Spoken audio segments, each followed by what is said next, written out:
আসসালামু আলাইকুম। আজকে আপনাদেরকে করে দেখাবো নোয়াখালীর খুবই জনপ্রিয় শুটকির রেসিপি। আমি এখানে লইট্টা শুটকি নিয়েছি। শুটকির লেজ ও মাথা বাদ দিয়ে একটা শুকনো কলায় টেলে নিয়েছি। এখন আমি এগুলোকে ভালোভাবে ধুয়ে নেব।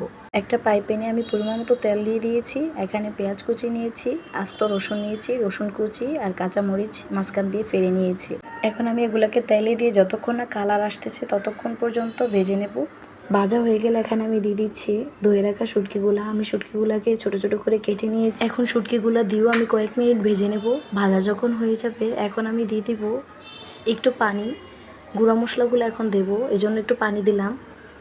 এখন দিয়ে দিচ্ছি স্বাদ মতো লবণ, সামান্য একটু হলুদের গুঁড়া, 2 টেবিল চামচ মরিচের গুঁড়া।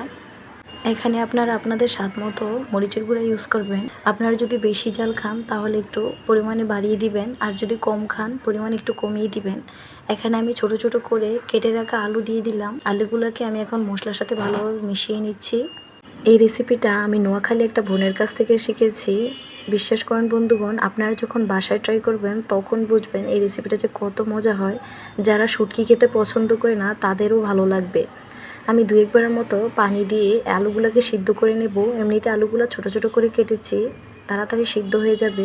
এখানে আপনাদের একটা কথা বলতে ভুলে গিয়েছি, শুটকিগুলাকে শুকনো কুলায় টেলে নেবেন, কারণ শুটকিগুলার গ্রান অটুট থাকে। আর গরম পানিতে যখন ভিজিয়ে ধোবেন তখন শুটকিগুলার গ্রানটা তেমন থাকে না।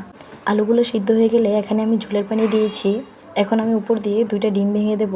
তারপর ঢাকনা খুলে ডিমের উপর দিয়ে সামান্য একটু লবণ দিয়ে দিলেই তৈরি হয়ে যাবে শুটকি দিয়ে ডিমের রেসিপিটা। আপনারা বাসায় ট্রাই করে আমাকে কমেন্টে জানাবেন। আর আমার ভিডিওটা যদি একটু ভালো লেগে থাকে তাহলে আমার চ্যানেলটাকে সাবস্ক্রাইব করতে ভুলবেন না প্লিজ।